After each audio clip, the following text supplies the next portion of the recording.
चलिए आज हम लोग बात करेंगे लेक्चर 6 में बात करेंगे हम लोग, ठीक है। इससे पीछे 66 नंबर तक हम लोग पढ़ चुके हैं।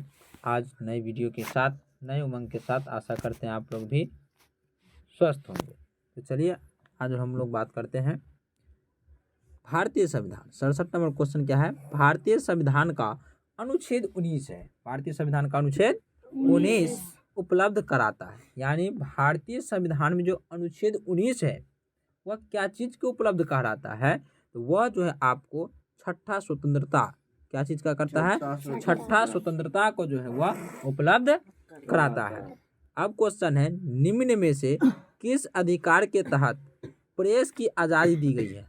प्रेस का मतलब प्रेस रिपोर्टर नहीं होता है, माइक लेके जो जाता है, उसको किस तहत जो है अधिकार के तहत उसको जो है आज़ादी मिला है?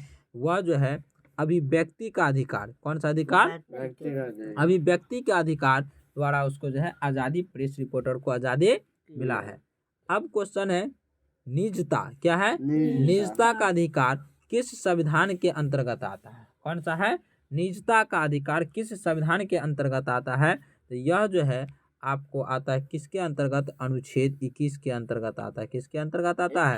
अनुच्छेद 21 के अंतर्गत। जोर से बोलिए, किसके अंतर्गत आता है? अनुच्छेद 21 के अंतर्गत आता है, ठीक है। अब क्वेश्चन है, भारतीय संविधान के अनुसार जीवन का अधिकार क्या है? यानी भारतीय संविधान के अनुसार जीवन का अधिकार जो है क्या है? तो वह मूल अधिकार है। क्या है? मूल अधिकार। कौन सी अधिकार है? मूल अधिकार। जीवन के अधिकार जो है वह कौन सा अधिकार है? तो वह मूल अधिकार है। कौन से अधिकार की बात कर रहे हैं? वह मूल अधिकार है। अब हम लोग बात करेंगे हमारे देश, क्या है? हमारे देश में शिक्षा का अधिकार एक अधिकार है। यानी हमारे देश में शिक्षा का अधिकार क्या है? एक अधिकार। वह कौन सी एक अधिकार है? तो वह जो है मूल अधिकार है। कौन सी अधिकार है? मूल अधिकार है। भारतीय संविधान की किस उम्र तक के बच्चों को निःशुल्क और अनिवार्य शिक्षा देती है? यानी भारतीय संविधान किस उम्र तक के बच्चे को यानी निःशुल्क माने बिना पैसा का फ्री में वह वो शिक्षा को देती है? वह किस वर्ग के बच्चे तक को देता है? आप लोगों को पता होगा 14 वर्ष के बच्चे तक को जो है फ्री में पढ़ाई किया जाता है। यानी 8 क्लास तक आपको फ्री में पढ़ाई, एक पैसा भी नहीं लगता है। एडमिशन तक भी पैसा नहीं लगता है, ठीक है। जब 9 में जाते हैं तो उसमें पैसा लगता है, ठीक है। अब बात करेंगे कोई व्यक्ति, क्या है? कोई व्यक्ति कारखानों अथवा खदानों में काम नहीं कर सकता यदि उसकी आयु अधिक नहीं है। यानी जिन बच्चों का उम्र 18 वर्ष यानी 14 वर्ष, अब 14 वर्ष कर दिया है, 14 वर्ष का है, तब वह व्यक्ति कारखानों में या दुकानों में कई जगह पर काम कर सकता है। इससे कम उम्र के बच्चे यदि करता है तो उसे पुलिस वाला पकड़ के लेके चला जाएगा। आगे का क्वेश्चन है, निम्न में से किस अनुच्छेद के अल्पसंख्यकों को हिते का प्रावधान किया गया? यानी निम्न में से किस अनुच्छेद में अल्पसंख्यकों के हितों का प्रावधान किया गया है? तो वह किस में किया गया है? तो वह अनुच्छेद 29 में किया गया है। किस में किया गया है? 29 में। अनुच्छेद जो है 29 में यह हितों का प्रावधान किया गया है। अब जो क्वेश्चन है वह भारतीय संविधान में अल्पसंख्यकों को मान्यता किस आधार पर प्रदान की गई है? यानी भारतीय संविधान के अल्पसंख्यकों की मान्यता किस आधार पर जो किया गया है? वह धर्म के आधार पर। किसके आधार पर? धर्म के आधार पर। निम्नलिखित में से किस अनुच्छेद को संविधान के निर्माता ने कहा कि यह संविधान, क्या कहा? यह संविधान है ना, यह संविधान की आत्मा और उसका हृदय है। तो वह जो है किस संविधान के अंतर्गत? अनुच्छेद 32 के अंतर्गत यह बात कहा है। क्या कहा है? निम्नलिखित में से किस अनुच्छेद के तहत को संविधान के निर्माता ने कहा कि यह संविधान की आत्मा और उसका हृदय है? यानी अनुच्छेद 32 में कहा गया। किस में कहा गया है? अनुच्छेद में 32 में कहा गया है। तो वह क्या है? वह संविधान का हृदय और आत्मा है। आगे का क्वेश्चन है, निम्न में से, क्या है? निम्न में से, किस में से? निम्न में से अधिकार के द्वारा, किस अधिकार के द्वारा भारतीय संविधान ने मूल अधिकारों को संरक्षित किया है? तो वह किसके द्वारा? तो वह जो है संवैधानिक उपचारों का अधिकार के द्वारा। किसके द्वारा? संवैधानिक, बोलो, संवैधानिक उपचारों का अधिकार के द्वारा किया गया है। अब क्वेश्चन है, भारतीय संविधान के किस अनुच्छेद में संवैधानिक उपचारकों का अधिकार दिया गया है, वह किस में दिया गया है? तो अनुच्छेद 32 में दिया गया। किस में दिया गया है? अनुच्छेद 32 में जो है यह प्रावधान दिया गया है। अब क्वेश्चन है,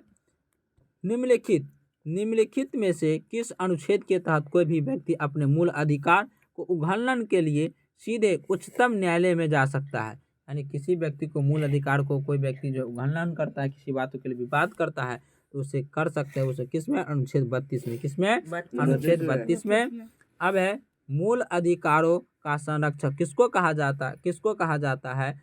तो वह जो है किसको कहा जाता है? सर्वोच्च न्यायालय को। किसको कहा जाता है? सर्वोच्च न्यायालय को। मूल अधिकारों को का संरक्षण किसको कहा जाता है? तो सर्वोच्च न्यायालय को कहा जाता है।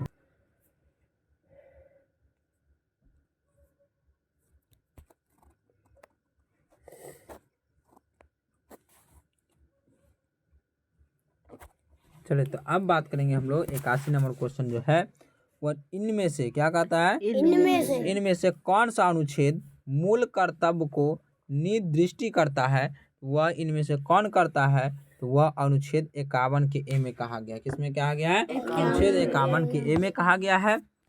किस संविधान संशोधन के माध्यम से मूल कर्तव्यों को जोड़ा गया? यानी किस संविधान संशोधन के माध्यम से मूल कर्तव्यों को जोड़ा गया है? वह किसके जोड़ा गया है? तो 42वां संविधान संशोधन द्वारा जोड़ा गया है।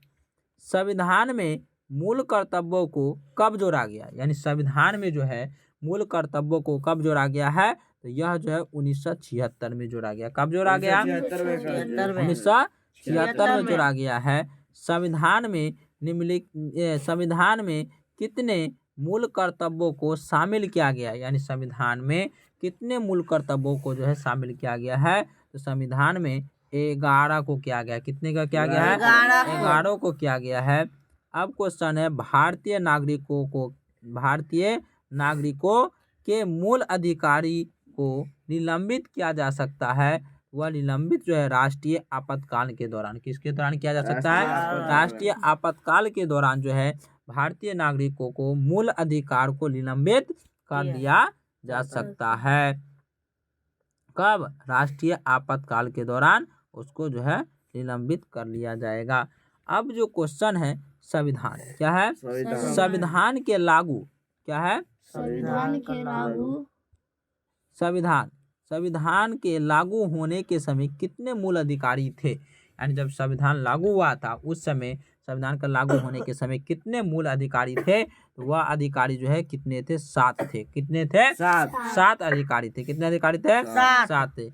इनमें से किस मूल अधिकार को 40वां संविधान संशोधन के द्वारा हटा दिया गया है ना? यानी कहता है स्वतंत्रता का अधिकार, संपत्ति का अधिकार, समता का अधिकार, धर्म अधिकार। इसमें से मूल अधिकार को 42वां संविधान संशोधन के द्वारा हटा दिया गया है। तो किसको हटा दिया गया है? वह संपत्ति के आधार को हटा दिया गया। कौन से अधिकार को हटा दिया गया है?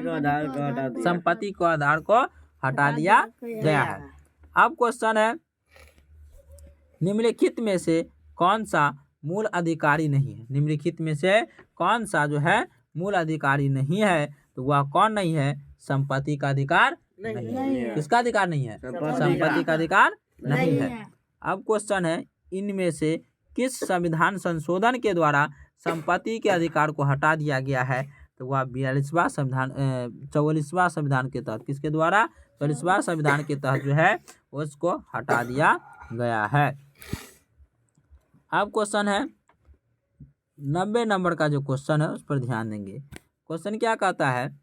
भारतीय संविधान के अनुसार संपत्ति का अधिकार, किसके अनुसार? भारतीय संविधान के अनुसार संपत्ति का अधिकार जो है वह जो है आपको विधेयक अधिकार है। कौन सी अधिकार है? विधेयक अधिकार है। अब क्वेश्चन है, संपत्ति के अधिकार को मूल अधिकार से किस सरकार के समय हटाया गया? यानी संपत्ति के अधिकार को मूल अधिकार से किस समय जो है हटाया गया था? किसके शासनकाल के समय? तो वह जो है मोरारजी क्या है? मोरारजी देसाई की सरकार में जो इसको हटा दिया गया था। अब क्वेश्चन है, निम्नलिखित में से कौन सा राजनीतिक अधिकार है? तो वह कौन सा राजनीतिक अधिकार है? तो चुनाव लड़ने का अधिकार। कौन सा अधिकार? चुनाव लड़ने का अधिकार है। अब निम्नलिखित में से कौन सा मूल अधिकार में शामिल नहीं है? वह कौन सा जो है मूल अधिकार में शामिल नहीं है? तो हड़ताल करने का अधिकार। कौन सा अधिकार? हड़ताल करने का अधिकार जो है वह मूल अधिकार में शामिल नहीं है। ठीक है। अब जो क्वेश्चन है आप लोग के कुछ क्या कहता है, कुछ मौलिक अधिकारों को निम्नलिखित में से किसे नहीं दिया गया, यानी कुछ मौलिक अधिकार को निम्नलिखित में से किसे नहीं दिया गया है? तो वह जो है किसको नहीं दिया गया है? तो विदेशी नागरिकों को नहीं दिया गया। किसको नहीं दिया गया है? विदेशी नागरिकों को नहीं दिया गया है। अब क्वेश्चन है भारतीय संविधान के अनुसार इनमें से कौन सा मूल अधिकार नहीं है? वह कौन सा मूल अधिकार नहीं है? तो सूचना का अधिकार नहीं है। कौन सा अधिकार नहीं है? सूचना का अधिकार नहीं है। तो आज रहने दीजिए, यहीं तक बात करते हैं, फिर अगले वीडियो में। तब तक के लिए आप लोग स्वस्थ रहिए, पढ़िए अच्छे से और पूरे वीडियो को देखिए। बस अच्छा लगे लाइक और सब्सक्राइब कीजिए।